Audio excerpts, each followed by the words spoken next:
Hey guys, this is Joseph from Jouleconcepts. Welcome to a new tutorial. All right, so I would like to show us what we're going to be doing today. So I'm going to quickly play through what we're going to be doing. So we have this um, muddy liquid on the road, whereby we have it displaced because of an object riding through it. So we're going to create this effect just right about now. So I just felt I was doing a project that required me creating this liquid simulation. So I just felt I should share what I've learned during the process. So we're going to be using RealFlow for C4D. That's just the only plugin we're going to be using to do this. So if you have RealFlow, then it's fine. We could just follow along and do this tutorial. So, but before we get into this tutorial, I would like to implore you guys to please like these videos because it helps me in YouTube algorithm. And also, if you are new to my channel, please do subscribe because I do tutorials like this every time. So, without further ado, let's just get into how we will make this together.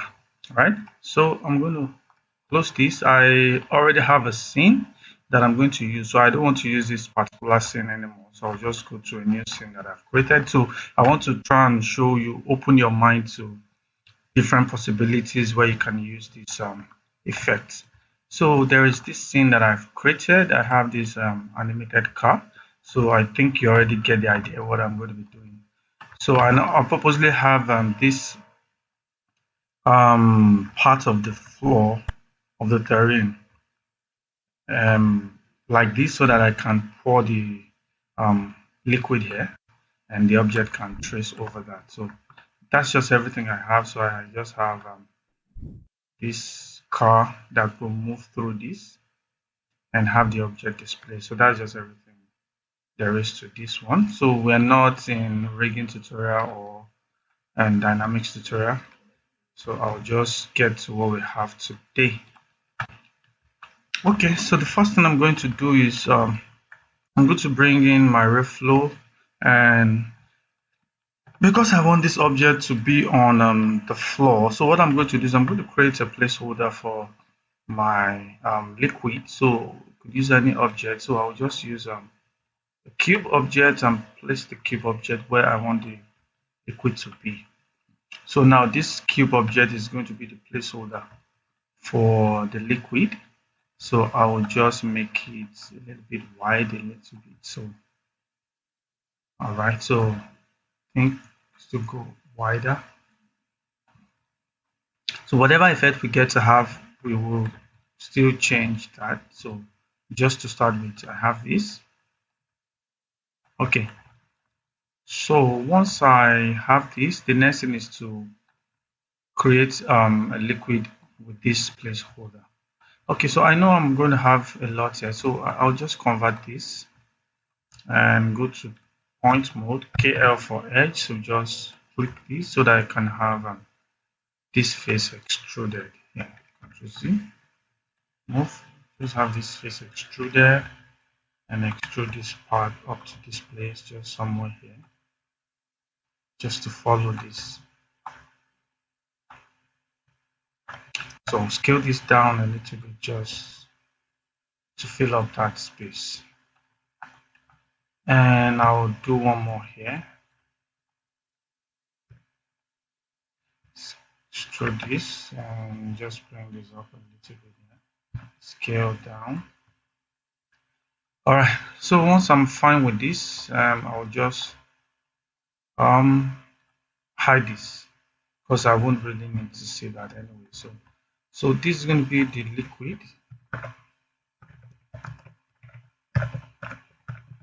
liquid container. Okay, so I think I mistakenly created two. Alright, so I'll go to RealFlow and bring in an emitter. So the kind of emitter I'm going to bring is the fill emitter. So I'll just bring in the fill emitter. So the way the fill emitter works is that it's looking for and for a moment I think I would for us to not get distracted, I'll just hide this vehicle for now. Alright.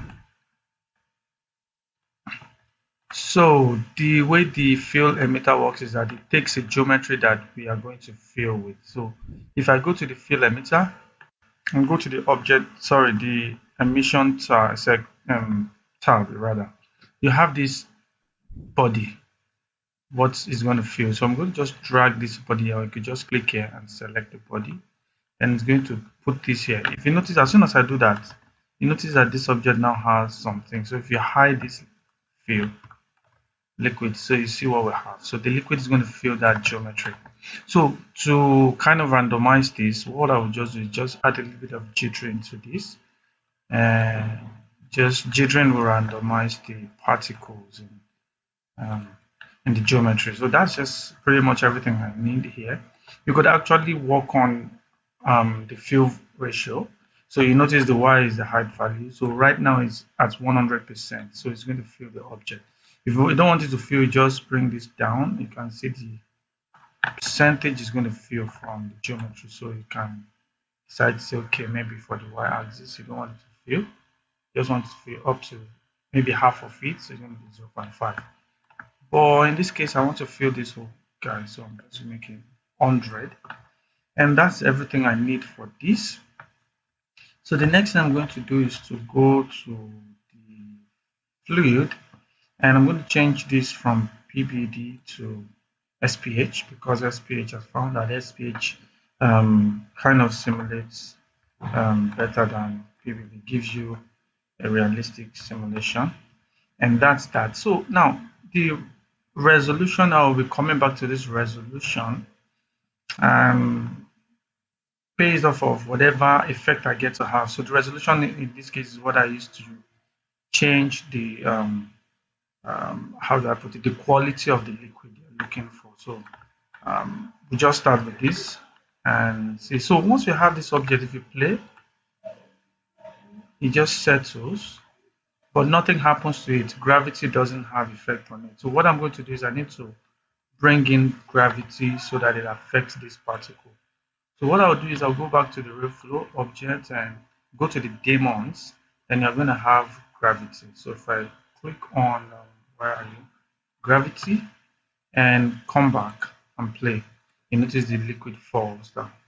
And now notice what happens, it falls through the floor, and that's not what I want. I want it to collide with this floor. So what I will do now is select the object, the floor object, right click on it. You will see RealFlow tag. Then I'm going to bring in a collider. So if I bring in the collider, then the first thing I'm going to do is, now as soon as I put that there, automatically it converts this object to a collider object. So the particle will collide with the floor. You can see that here. All right. So it collides with the floor. But then we're still going to go back to setting this guy. So you notice what happens, that the object is not going into this hole, it's just on the surface, and the reason is because we need to change some things about. So I'll just come to this collision distance, I'll bring this to 0. I don't want to have any collision distance. So then once I have that, the next thing I'm going to do is I'm going to add a little bit of friction to it. I think I have enough friction, and then bring the bounce a little bit down. And stickiness is the degree at which it sticks to the floor or to the geometry, the collider geometry rather. So once I have this, I'll bump this up, bring the friction up a little bit, bring the bounce down, and let's see again what we have. So if I play again, okay, so just pause this for a moment. I'm going to check again. You notice some of them still go in, and we still have some of these guys going on. And the reason is because we still need to add another tag to this collider object, and that's the volume tag. So if I right click here, I'll go to Redshift, go to RealFlow tag, and I'm going to bring in my volume tag. So for the volume, what I need to do is I need to change the geometry detail. So right now the detail is not set. That was why we don't have this. So once you have this set, if we go back and play again, just want to show you what you get to have. So if we just move and play, through, this will fall down again and tries to cage itself in that geometry, right? Still we are not having this go through. So what we'll do is we'll come to this geometry and bring this to maybe high. Then we'll come to this cell. Now, right now, the cell size is set to auto. So we're going to take it off from this auto and reduce this value. So the lower the cell size, the more the detail, but the longer it takes to render, to calculate rather. So what we're going to do is I'm going to bring this to 4 to start with and go back and just quickly orbit a little bit. Notice my system is now, my viewport is kind of trying to catch up with that. So once I have this, I'll play. This should get itself into that part. And okay, so see that. So you can already see it from the way the object is. All right. So once you have that set, the other thing I need to do is I need to look for a way to bring this particle together. So that will bring us back to this fluid. So if we go back to the fluid, we need to change some things up. All right. So the first thing I'm going to change is to change the external pressure. So the external pressure is more of the force that is affecting the external part of the particle. So more of force that is trying to push these particles together to make them clump together. So that's what this external pressure is. I'm just going to add a little bit. So maybe 1.5. Then also the resolution. Right now the resolution is low, so that also play a major role in putting this particle in this crease. So what I'm going to do is I'm going to bring this up. So let's try 10 and just rewind and play. Notice as I bring this up, you have more particle. If I bring this back to 2 and just orbit a little bit, see what we have. So let's just take this to 10 to start with. All right. So once I have that set, then I'm going to compute vorticity. And once I'm done with this, I'm going to simulate again, just play and have this object collide with. So you notice the simulation is now a lot slower because you have the resolution is kind of high. So it's going to take a longer time to simulate. So we have that. Okay. So this is we just wait for this to settle down and see what else to do. So just for a moment. So depending on the quality you are going for, you will be changing the resolution. But mind you, the higher the value, the longer it takes to simulate. And so you just have to strike a balance between all this stuff. So just pause this for a moment. So once I have this paused, so I have this particle here. Okay, so we have that. So the other thing I'm going to do is I will try as much as to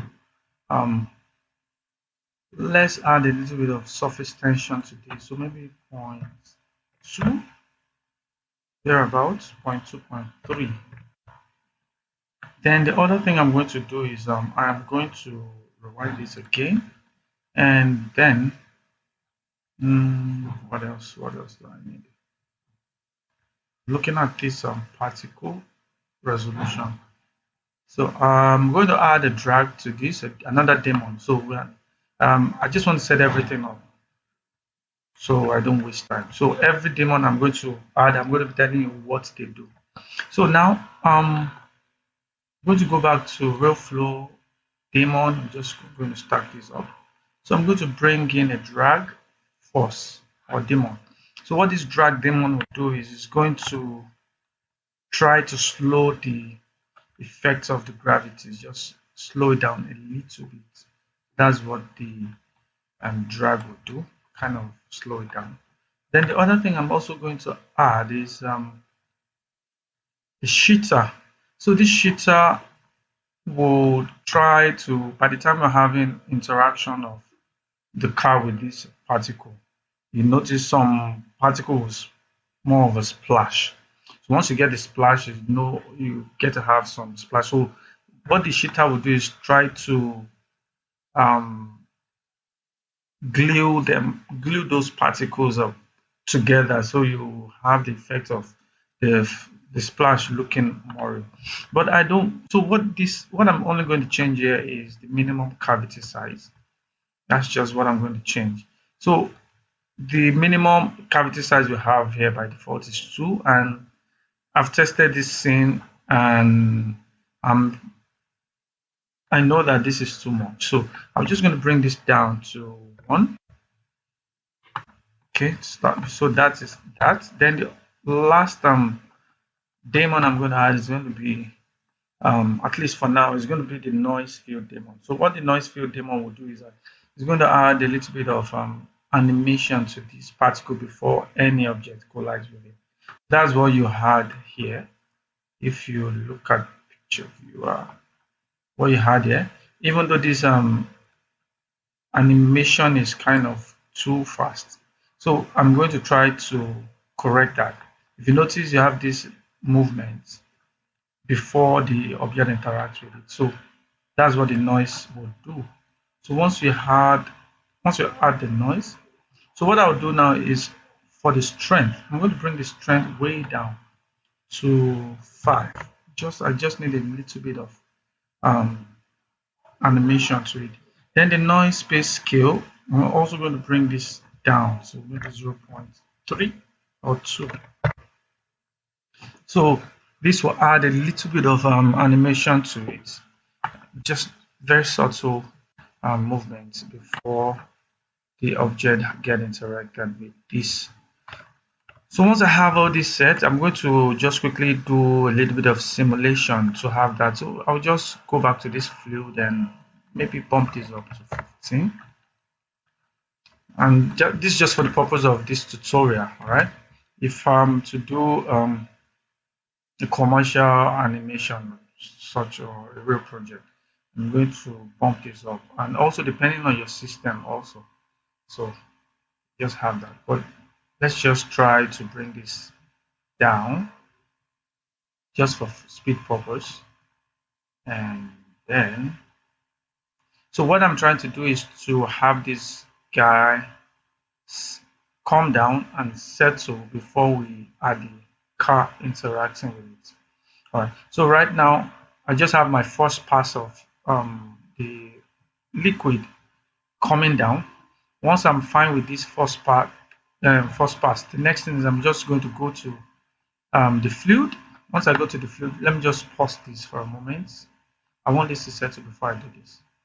So once this splash comes down, I'm going to pause and create initial state. So what this create initial state will do is just to pause this object and just get a screenshot of this particle at this point, so that by the time we rewind back to frame 0, we don't get back to that liquid container. We just have this particle like this. So that's just what this create initial states will do. So let me just pause this. All right. So once I have this paused, then I'm going to go to the liquid, click on create initial states. So as soon as I do that, that is not enough. After clicking on this, you need to make sure you click on this use initial state. If you don't do that and you rewind, it's going to get back to this base object. So if I click here and I rewind back, you notice that my particle is here. All right.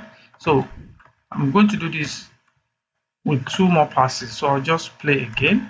So this try to settle down even much more.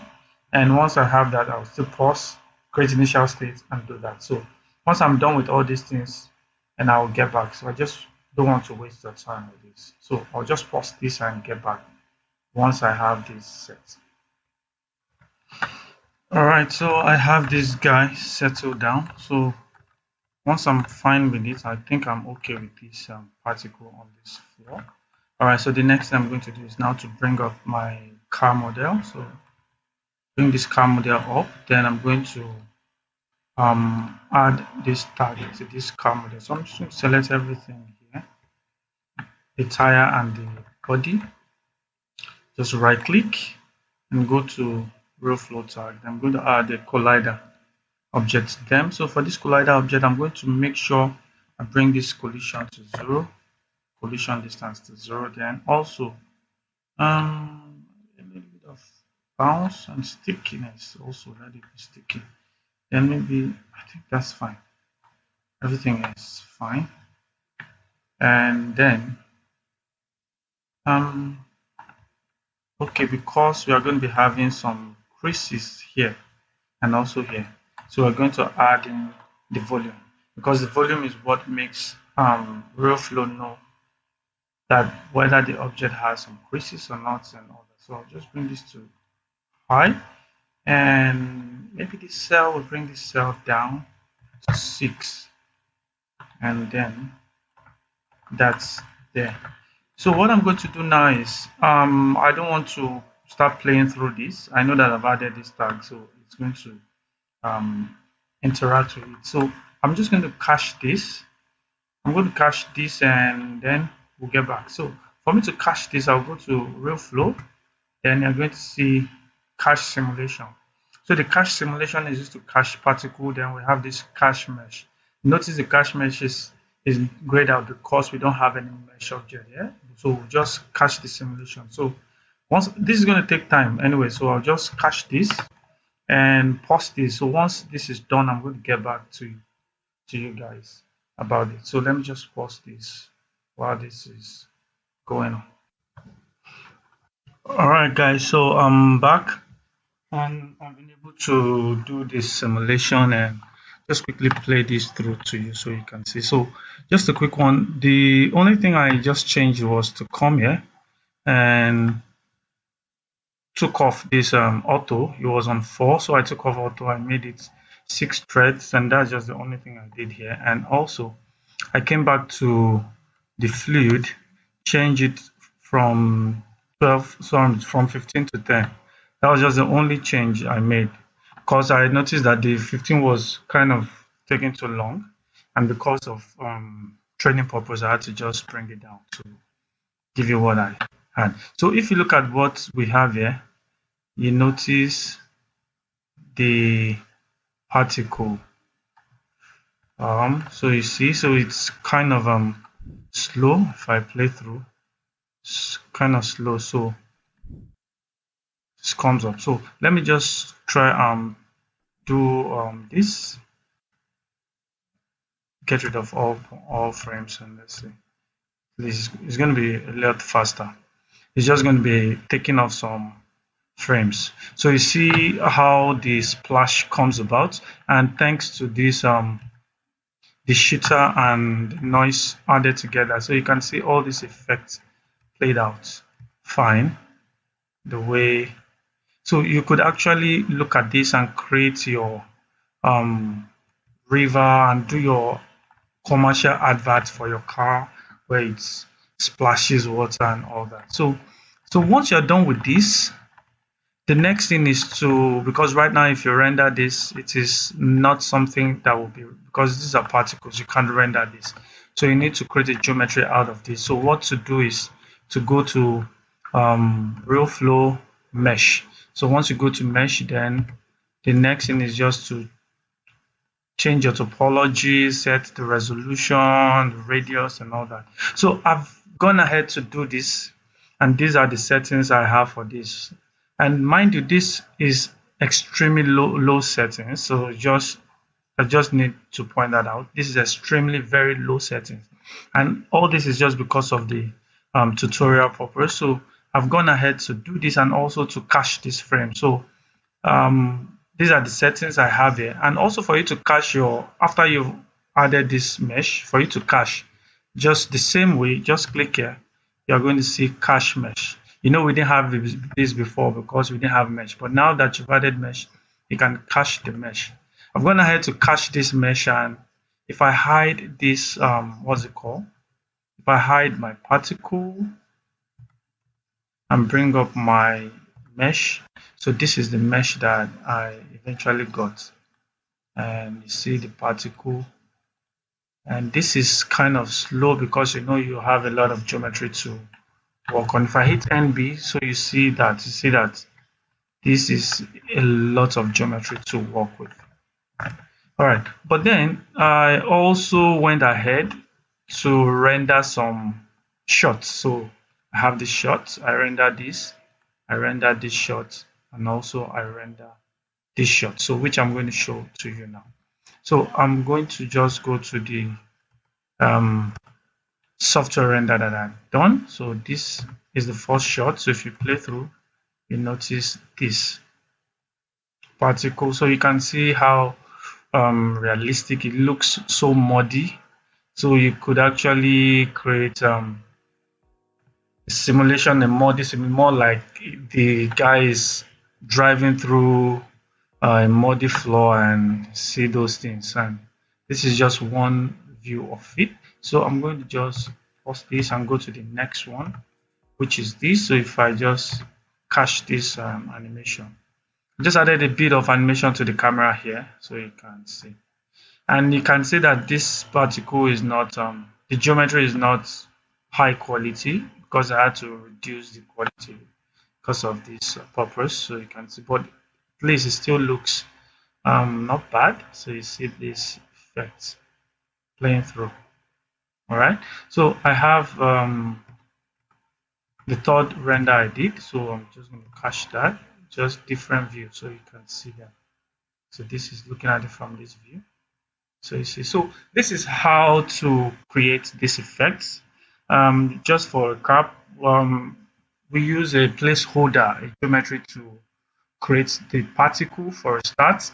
And once we were done with that particle, the next thing we did was to simulate the particle for it to fall down first, then create initial state from that, then do different passes until the particle rests before we now start adding the collider tags to this object to collide them. Once we are done with that, we cached the particle, and after caching the particle, we created the geometry with measure from it, cached that measure, and then we are here. So you could now go ahead and texture your object, and then maybe in a future tutorial, I'm going to show you how to create a wet map where when the liquid touches an object, it's kind of, the way water feels when it touches stuff. So we're going to look at how to do that. So I think that's the end for today's tutorial. If you feel this was helpful, please do give me a like and a thumbs up. And if you're new to my channel, please do subscribe because I do tutorials like this every time. So let's get back to the next one. Do have a wonderful day and God bless you. Bye.